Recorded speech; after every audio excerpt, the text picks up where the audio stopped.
32 feet down, a ladder drops into total darkness. An Ohio sinkhole a family is tearing open to save a dying tourist cave. Instead of new passage, bones start coming out of dirt. Note a handful. Thousands. Within a decade, this hole behind a gift shop becomes one of the most precisely dated Ice Age sites in eastern North America, proof that humans stood here 13,000 years ago. But the bone weapons used as proof were never found on a campsite floor. They were found inside a trap. That detail is about to make this discovery hard to defend. This is Sheridan Cave, and if you've never heard of it, that is strange because archaeologists talk about it the way art historians talk about a lost masterpiece. It sits in Wyandotte County, Ohio, under a low dolomite ridge a few miles from a small commercial cave called Indian Trail Caverns. For decades, that cave survived on curious families driving past on a state route, paying a few dollars to walk underground and look at stalactites. By the late 1980s, business was fading. So in 1989, the Hendricks family, who owned the cave, decided to dig. Not test pits, not careful trowels and dental picks, a backhoe, and later heavier equipment, tearing into a sediment-choked depression on their property called Sheridan Pit, named for a family who had lived there decades earlier and reportedly heard the ground groan open in their yard one night, then filled the hole back in and forgot about it. Dick Hendricks and his son Keith weren't looking for the Ice Age. They were looking for a new cave passage, something to put on a brochure. They found something else. Bones. Dark, dense, heavy with age, coming up out of dirt that had not seen daylight in more than 10,000 years. That is the part of the story people like to tell at dinner parties. Family digs for profit, stumbles onto history. Cute. Except it is not the whole story, because what came out of that sinkhole didn't just add a few bones to a museum drawer. It became part of the evidence used to timestamp the earliest known humans in the American Midwest. And the closer you look at how that evidence was collected, the stranger this gets. To understand why this site matters, picture what a sinkhole like this actually is. A funnel cut straight down through limestone and dolomite, more than 60 feet across, 50 feet deep, opening into a narrow cave mouth on one side. For thousands of years, that funnel acted exactly the way funnels do.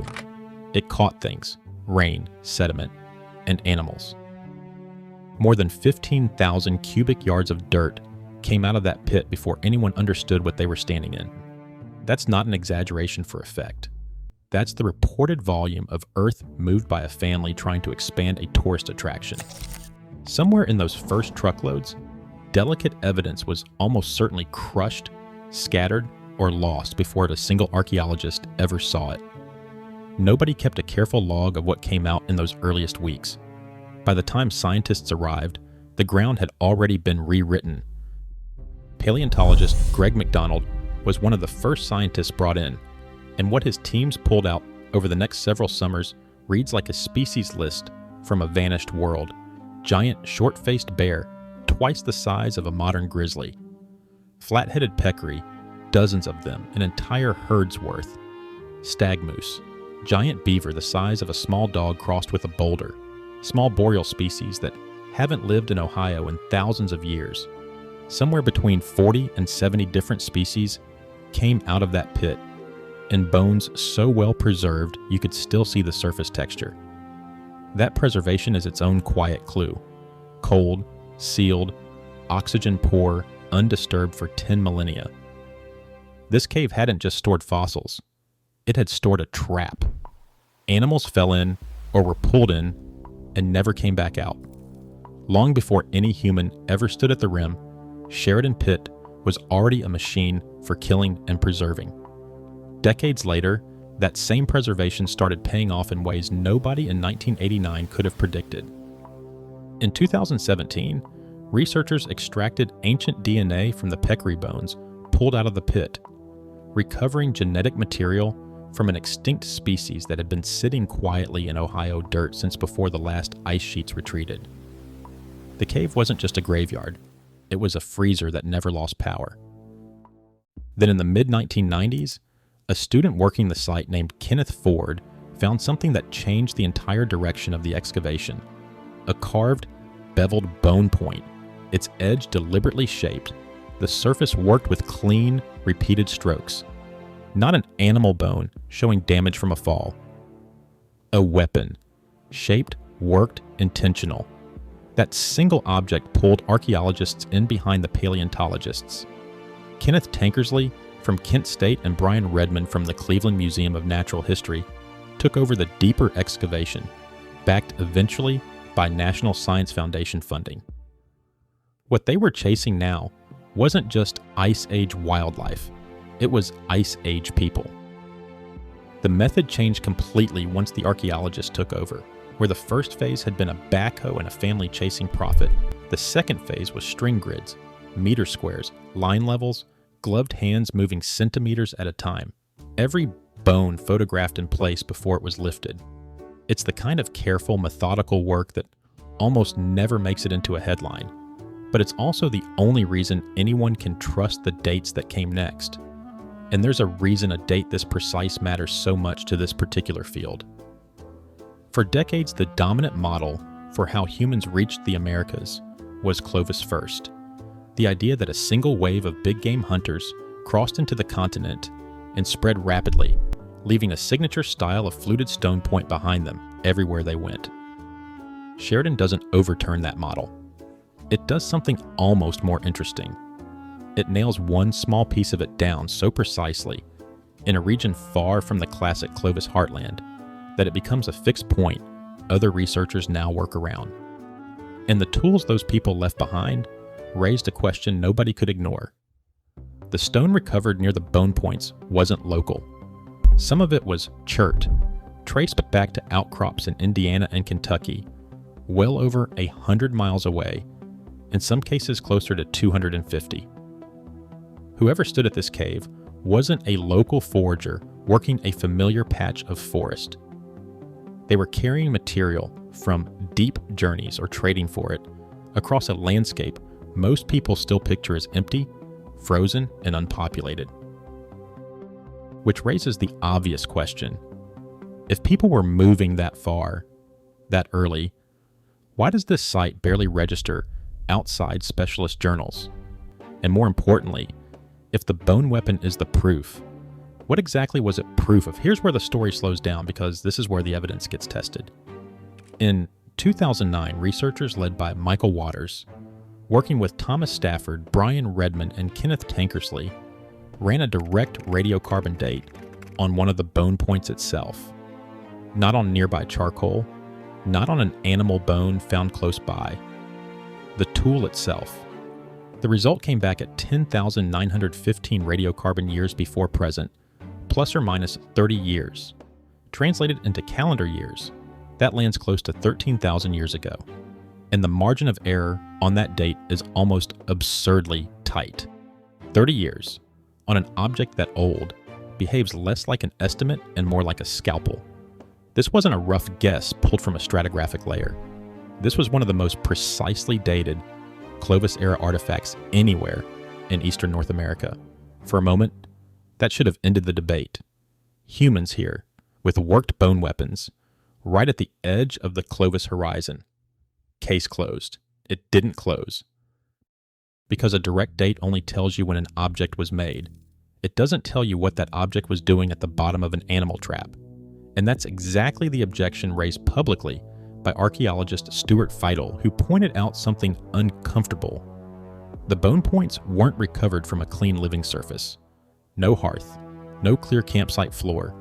They came out of the same churned, trap-fed sediment that had been swallowing animals for centuries before any human weapon ever entered it.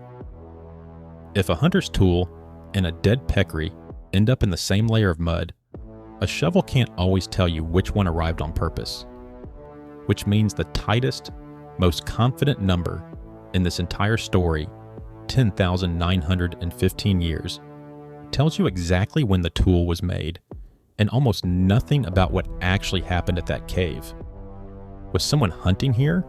Was someone caching a weapon for later use, tucked away and never retrieved? Or did a tool simply fall into a hole that had already been swallowing bodies for generations, landing next to them by accident? The site's defenders, Redmond and Tankersley among them, argue that the tight clustering of tools and modified bone, including a snapping turtle vertebra carrying clear-cut marks, points to a real human presence, not coincidence. A cut mark isn't ambiguous. Someone with a blade was processing that turtle deliberately, with intent. That part isn't in serious dispute. But then the story gets stranger still, because Sheridan Cave didn't stay inside one controversy. It got pulled into another. In 2017, a research team led by Christopher Moore tested sediment from Sheridan alongside several other sites across North America, hunting for a specific chemical signature, platinum. The theory behind that search is one of the most contested ideas in Ice Age archaeology. The proposal that a cosmic impact, or airburst around 12,800 years ago, triggered a sudden cold snap and helped wipe out the very megafauna filling this cave. Sheridan sediment layers were one of the test cases chosen specifically because the dating here was already so tightly controlled. That theory remains heavily disputed.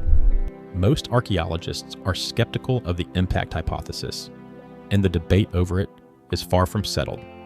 Critics argue the platinum signal could come from ordinary geological processes, not a cosmic event, and that the timing doesn't line up as cleanly as the theory's supporters claim. But the fact that this one Ohio sinkhole dug open by a family trying to sell cave tours ended up as evidence inside a debate about a possible ancient catastrophe tells you something about how far this discovery traveled from where it started. A hole in a farmer's field became a data point in an argument about how the Ice Age itself came to an end.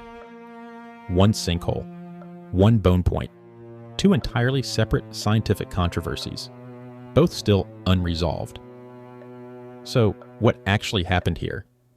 A commercial dig, done for money, tore open a sealed Ice Age vault faster than anyone could properly document it. What survived that dig became genuinely important science, a date precise enough to anchor human presence in the region to within decades. And that same evidence sits inside a debate that has never been cleanly resolved over whether this was a campsite, a cache, or simply a trap that happened to catch a human tool along with everything else. The fallout didn't stay inside academic journals either. The fossils collected in that first paleontological phase are associated today with the Cincinnati Museum Center. The stone and bone tools are tied to the Cleveland Museum of Natural History, but some of the photographed artifacts have circulated under a different label entirely, the Hendricks Collection, the same family name behind the original commercial dig. Two institutions, one private name, and no clean public answer about exactly where every piece legally sits, or who has final say over what happens to it next. Ask who benefits from each version of this story, and the picture gets more complicated, not less. A museum wants a clean, defensible timeline it can put on a label. A private family wants recognition and possibly value for a discovery made on their own land. Academic reputations were built on a precise, headline-ready date. None of that is corrupt, but none of it is neutral either. And that tension is still baked into how this site gets described today. In the cave itself. Indian Trail Caverns, the roadside attraction that started all of this, reportedly closed its doors in 2018. A small Ohio historical marker still stands near the site, placed back in 2001, when the discovery was still fresh enough to be celebrated without complication. The sinkhole that had stayed sealed and climate stable for 10,000 years is now open to the sky again, exposed to rain, frost, and temperature swings. With no funded plan to protect whatever might still be down there, nobody set out to fake anything here. That's what makes this harder to dismiss than a simple hoax story. The radiocarbon date is real. The bone tools are real. The extinct animals are real. This isn't a story about forgery It's a story about how thin the line is between proof and assumption. A single precise number, a 30-year margin of error, can tell you exactly when something was made and still leave the most important question completely open. What was actually happening at that cave 13,000 years ago when someone carved a weapon out of bone and it ended up buried beside a herd of drowned peccaries? Tankersley once said, standing near that excavation, that you could put your hand on the end of the Ice Age right there. He wasn't wrong. The date backs him up almost to the year. What he didn't say, and what the record still won't settle, is whether that hand would have been hunting, caching, passing through, or simply unlucky, standing too close to a hole in the ground that had already been swallowing the past for centuries. The sinkhole is still there, behind a closed gift shop, behind a fence, in a quiet part of Ohio most people will never visit. The bones that made it famous are scattered now across 2 museum collections and 1 private name. The debate that made it complicated has never been resolved in a single peer-reviewed paper. And somewhere in that dark, fenced pit, the ground is still holding the one detail nobody has ever fully explained: the difference between a footprint and a fall.